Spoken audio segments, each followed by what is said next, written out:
यहाँ पर आज हम चर्चा करेंगे संधारित्र क्या होते हैं और किस प्रकार से संधारित्रों में आवेश को एकत्रित किया जाता है। तो यहाँ पर जैसे आप लोग देखेंगे, यहाँ पर हमने कुछ चित्र यहाँ पर बनाए हैं। इसमें संधारित्र की हम बात कर रहे हैं। तो यहाँ पर संधारित्र का जो शाब्दिक अर्थ है वो है धारण करने वाला, अर्थात एक ऐसी युक्ति जो किसी चीज को धारण कर सकती है। और वो चीज क्या है? वो आवेश। तो साधारण शब्दों में अगर आप समझना चाहें, यहाँ पर हमने एक दो चित्र दिए हैं जिसमें एक जग बना है जिसके अंदर हम कोई जूस या कोई द्रव रख सकते हैं, और तो ऐसी ही बाल्टी रखी है। तो ये दोनों ऐसी चीजें हैं, ऐसे बर्तन हैं जिनके अंदर हम किसी द्रव पदार्थ को एकत्रित कर सकते हैं। तो ये इसी प्रकार से यदि हम दूसरे चित्र में यहाँ पर देखें तो यहाँ पर हम जो है एक चित्र दिया गया है जिसके अंदर हम आवेश को एकत्रित कर रहे हैं। तो स्थिर वैद्युतिकी में ऐसा बर्तन या ऐसा निकाय जिसमें हम बहुत सारा आवेश एकत्रित कर सकते हैं, जिस प्रकार से इन बाल्टियों में द्रव एकत्रित किया जा सकता है, वैसे ही हम कोई ऐसा निकाय बना दें, कोई ऐसी युक्ति बना दें जिसमें कि हम आवेश को एकत्रित कर सकें, तो वही युक्ति हमारी संधारित्र कहलाती है, कैपेसिटर कहलाती है। अब वैद्युत धारिता क्या है? जैसे कि हमने कहा कि हम किसी बर्तन में यदि हम द्रव को इकट्ठा कर देते हैं तो वो जो बर्तन है उसको हम संधारित्र कहते हैं या धारित्र कहते हैं, बर्तन कहते हैं। तो उसके अंदर जितना भी हम द्रव इकट्ठा कर रहे हैं वह उसकी धारिता है। जैसे कि आप पहले चित्र में देख रहे हैं, यहाँ पर पहला चित्र है, इसमें एक जग है जिसकी धारिता 1 लीटर है। दूसरे में जैसे ये आपकी बाल्टी है, इसकी धारिता 15 से 20 लीटर जो भी है वो उसकी धारिता है, अर्थात इसकी एक क्षमता है जितना द्रव ये अपने अंदर इकट्ठा कर सकता है, यही इसकी कैपेसिटी है। तो इसी प्रकार से जो हमारे संधारित्र होते हैं उसमें भी उसकी भी एक कैपेसिटी होती है कि वह कितना विद्युत आवेश उसके अंदर इकट्ठा कर सकता है। तो जितना भी विद्युत आवेश वह अपने अंदर एकत्रित कर सकता है वही उसकी धारिता कहलाती है। वैद्युत धारिता का अर्थ है किसी चालक में विद्युत आवेश संग्रहण करने की क्षमता। तो जितनी मात्रा में वह उसके अंदर आवेश को एकत्रित कर पाएगा वही उसकी धारिता कहलाती है। तो यहाँ पर जैसा कि आपने बहुत सारे इलेक्ट्रॉनिक युक्तियां देखी होंगी, उन इलेक्ट्रॉनिक युक्तियों में अगर आप गौर से देखें तो यहाँ पर कुछ चित्र हमने आपको दिखाए हैं। ये चित्र आपको प्रायः देखने में मिल जाते हैं। कोई भी इलेक्ट्रॉनिक युक्ति, चाहे वो रेडियो हो, टीवी हो, आपका एडॉप्टर्स हों, उन इलेक्ट्रॉनिक युक्तियों में इस प्रकार के गोल टाइप के, इस टाइप से आपको अलग अलग टाइप के, ये पतले से और इस टाइप के गोल टाइप के, अलग अलग प्रकार के विभिन्न आकृति के इस प्रकार की इलेक्ट्रॉनिक युक्तियां जो आपको दिखाई देती हैं, ये सारी की सारी युक्तियां, इनको हम कैपेसिटर्स बोलते हैं। और किसी भी इलेक्ट्रॉनिक युक्तियों में एक इम्पोर्टेंट पार्ट्स होता है संधारित्र, कि यह जो है उसमें अवश्य रूप से लगा रहता है। इसका मेन मकसद यही है कि उस जो भी संधारित्र है, जो भी आपका इलेक्ट्रॉनिक युक्ति है, उसमें आवेश को एकत्रित करने के लिए इनका यूज किया जाता है वहां पर किसी न किसी तरीके से। जैसे आप अगर एक उदाहरण ले रहे हैं, जैसे हमारा पास एक रेडियो का ट्यूनर होता है, उस रेडियो ट्यूनर में हम लोग एक वेरिएबल कैपेसिटी का एक कैपेसिटर लगाते हैं, जिससे कि अलग अलग जब फ्रीक्वेंसी मैच हो जाती है तो वहां पर वो रेडियो स्टेशन कैच करने लगता है, तो वहां पर एक वेरिएबल कैपेसिटर लगाया जाता है। तो इसी प्रकार से हर इलेक्ट्रॉनिक युक्ति में कोई ना कोई किसी न किसी प्रकार के संधारित्रों का उपयोग किया जाता है। अगर हम इनकी बनावट के आधार पर संधारित्र को वर्गीकृत करना चाहें कि संधारित्र कितने प्रकार के होते हैं, तो संधारित्र उनकी संरचना के आधार पर गोली संधारित्र, इसका जो आकार होता है, जो संरचना होती है वो गोली आकार की होती है। और इस प्रकार से बेलनी संधारित्र और समांतर प्लेट संधारित्र, ये अलग अलग प्रकार के हमारे पास संरचना के आधार पर ये संधारित्र होते हैं। और इनका सिर्फ और मकसद जो होता है वो यही होता है कि वह अपने अंदर आवेश को एकत्रित करने की क्षमता इनके अंदर होती है, हम आवेश इनके अंदर इकट्ठा करते हैं। जैसा कि आप सभी में देख रहे होंगे, इन सभी में 2 प्लेटें होती हैं। एक प्लेट अंदर की तरफ है जिसको हम एक प्लस आवेश दे रहे हैं, और एक प्लेट बाहर की तरफ है जिसको हम ऋण आवेश दे रहे हैं।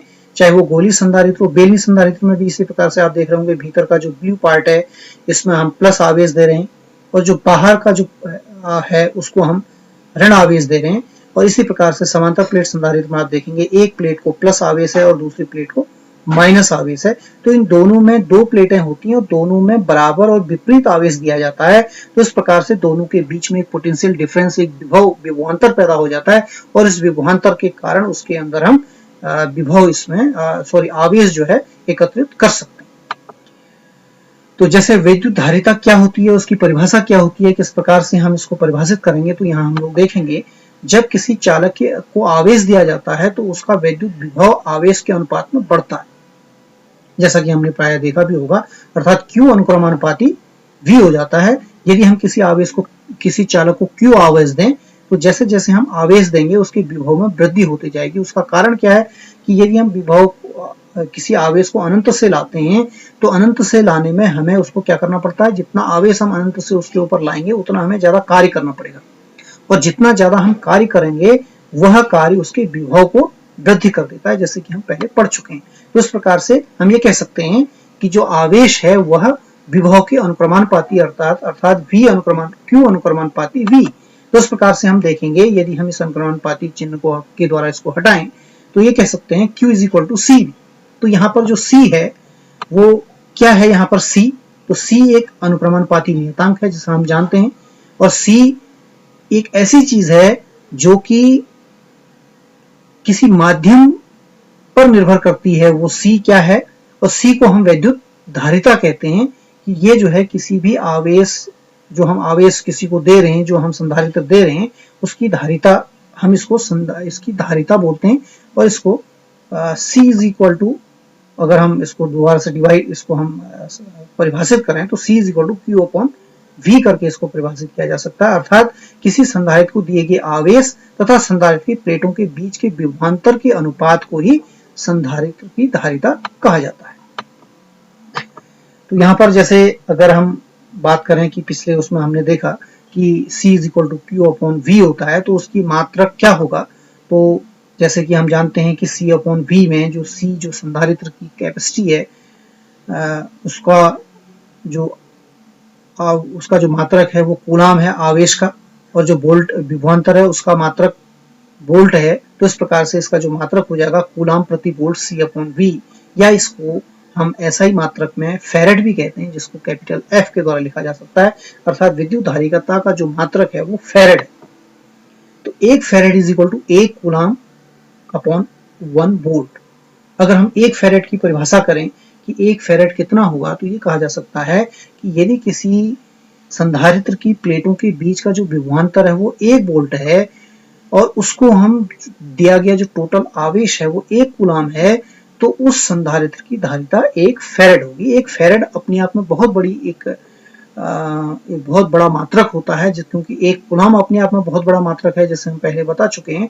तो उसी प्रकार से 1 फैरेड भी अपने आप में बहुत बड़ा मात्रक होता है। तो यदि आप कैलकुलेट करना चाहें कि पृथ्वी, जैसे हमारी पृथ्वी की जो त्रिज्या है वो 6400 किलोमीटर है, तो यदि हम उसको एक चालक गोला मानते हुए आगे हम चर्चा करेंगे, अगर हम चालक गोला मानते हुए उसकी एक कैपेसिटी अगर हम निकालना चाहें, वो तो 711 माइक्रोफैरेड के आसपास होती है।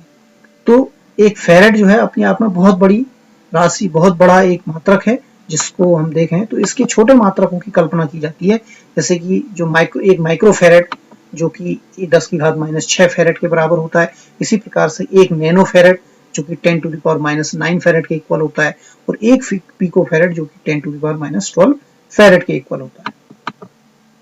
तो इस प्रकार से अगर हम बीमा की बात करें, क्योंकि ये जो हमारी वैद्युत धारिता है ये अदिश राशि होती है, और अदिश राशि है तो इस प्रकार से हम इसका जो बीमा है उसको हम इसके फॉर्मूले से आवेश बटे विभवांतर और आवेश की जो बीमा होती है वो एक ही होती है, और विभवांतर की बीमा हम उसको कैलकुलेट करेंगे।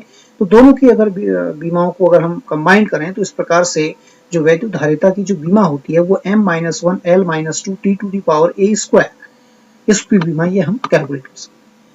तो अब नेक्स्ट जो हमारे पास है आवेशित चालक की स्थितिज ऊर्जा, अर्थात यदि कोई हमारे पास ऐसा कोई आवेशित चालक है जिसको हम बाहर से Q आवेश दे रहे हैं, और उसका जो विभव है वो V है, और उसकी जो टोटल धारिता है वो C है। हम ये कल्पना कर रहे हैं कि एक कोई हमारे पास आवेशित चालक है जिसमें पहले से ही Q आवेश है, V उसका विभवांतर है, C उसकी धारिता है। तो यदि हम उसको बाहर से dQ आवेश दें, एक अल्प आवेश dQ है, उसको हम बाहर से उस आवेश तक लाएं, तो हम जानते हैं कि हमें उसको कुछ कार्य करना पड़ेगा। तो यहाँ पर जो हमारे पास C is equal to Q upon V होता है, तो अगर हम तिरछा गुणा करें तो यहाँ से V is equal to Q upon C यहाँ पर हो जाएगा। तो इस तरीके से आप ये मानेंगे कि माना अनंत से हम एक छोटा सा अल्प आवेश यहाँ पर हम लाएं तो हमें एक कार्य करना पड़ेगा, माना वो कार्य dW है। तो आप जानते हैं कि W is equal to V into D Q, अर्थात W is equal to V into Q एक फॉर्मूला होता है, तो उस प्रकार से एक अल्प कार्य जो है V इंटू डी क्यू के इक्वल हो जाएगा। अब यहाँ पर हम ये मानेंगे कि अब ये छोटा सा आवेश है, अब हम छोटे छोटे बहुत सारे आवेशों को यहाँ पर अगर एकत्रित करें और कुल आवेश हम इसका अगर Q बना देते हैं तो हमें कितना कार्य करना पड़ेगा। तो हम जानते हैं कि छोटे छोटे आवेश, छोटे छोटे जो हम कार्य कर रहे हैं उनको हमें जोड़ना पड़ेगा, तो हम उस समाकलन विधि के द्वारा उसको हम कैलकुलेट कर सकते हैं। तो यहाँ पर देखेंगे शुरू में जैसे हमारे पास अगर कोई आवेश नहीं था और हम लास्ट में उसको हमने आवेश Q पहुंचा दिया, तो कुल कार्य जो करना पड़ेगा वो W कार्य होगा, तो हम उसको छोटे छोटे कार्यों के समाकलन के रूप में कैलकुलेट कर सकते हैं। तो यहाँ पर हम देख रहे हैं कि W is equal to integration dW, जो लिमिट लगेगी 0 टू Q है। तो इस प्रकार से अगर हम dW की वैल्यू यहाँ पुट कर दें तो हमारे पास W is equal to integration 0 to Q V dQ हो जाएगा। और यहाँ पर V, क्योंकि यहाँ पर हम ये मान सकते हैं कि जो V की वैल्यू है वो हम जानते हैं ऊपर वाले फॉर्मूले से Q अपॉन C यहाँ पर पुट किया जा सकता है, तो 1 upon C integration Q dQ आ जाएगा।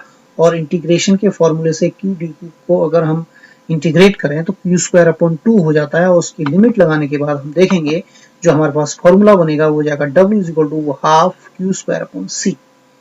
अर्थात यदि हम किसी आवेशित चालक को आवेशित करें और उसका शुरू में उसकी जो आवेश है वो 0 है और उसको हम Q आवेश दे देते हैं, उसकी जो वोल्टेज हो जाती है वो V हो जाती है, तो इस प्रकार से उसका जो स्थितिज ऊर्जा होगी उसके अंदर जो ऊर्जा संग्रहित हो जाएगी वो half Q square upon C।